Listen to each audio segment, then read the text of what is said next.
Hello YouTube, today I'm going to teach you guys how to build an intel tower similar to the one I made here. It's not that tall, only around 20 to 30 blocks, but it will kill you as soon as you jump off it. On top of it we have the intel uh, on a 2x2 pillar right there. And then we have 4 connecting pillars, also 2x2, and everything's made in red. And then next to the supporting pillars, you have a 1 block pillar that they will need to break. I don't usually use this design, but it was just for an example.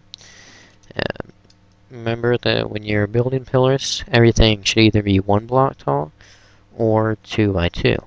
And you should use a bright color such as red so that you can distinguish the enemy from the blocks, as they do tend to blend in if you're using something like gray. And it just using red or something, like, it makes them stand out, and you can easily see them when they're running by. And on the ground we have some a small landmine or minefield, depending on what you want to call it, which is just a random placement of blocks to slow the enemy down and prevent them from sprinting and getting to the intel. On the bottom we have some connectors to the main pillars and to the supporting pillars. Everything's thick, and then on the top we also have more pillars, connectors, and both of these are also too thick. Having it be too thick for the supports allows it to be really sturdy and strong.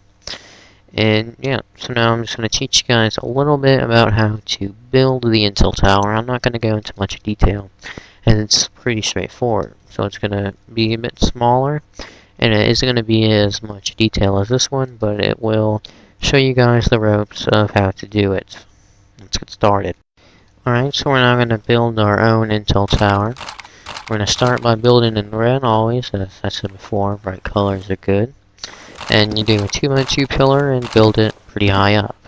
The magic number for your intel tower is around 25 to 30, as that is when fall damage will kill you.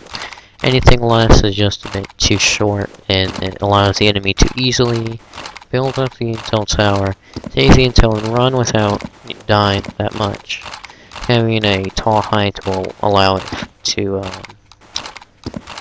will force the enemy to take time getting up there, and once they do get up, they kind of have to dig their way down instead of just jumping off and running.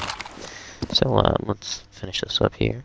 Alright, we are around 25 blocks up, so now we're going to set the connectors.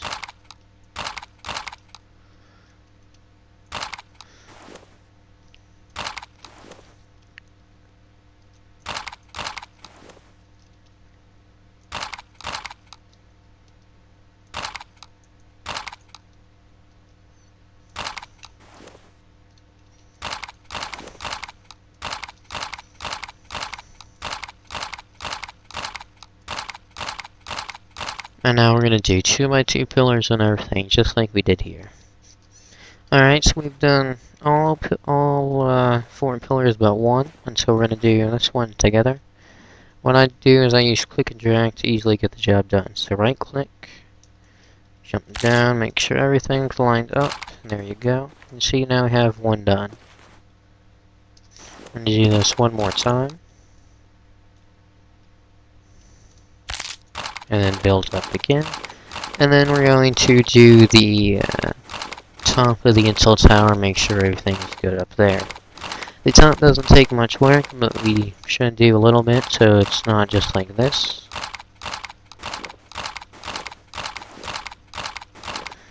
Build the intel about 5 to 10 blocks taller if you can. Any amount is good. We need to force them to make an action, so we're going to build a smaller intel tower right on top of this one. Connect it. Connectors don't have to be large, this is just so they have to do something. Making this action slows them down and forces them to switch their spade, dig it, and do something before getting the intel. Now let's work on the bottom portion of it. Alright, top's now done. We have that, and yeah. So you can see the shadow of it right there. We're going to jump down and work on the bottom supports now. So we need to connect all of these together on the bottom. Thickness is good, but it doesn't not really matter.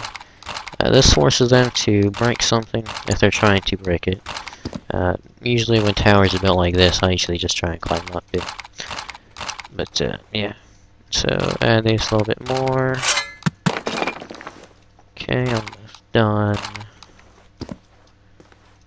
Go. Here we go. Alright, now we're just going to make the minefield. Just randomly place blocks around the tower.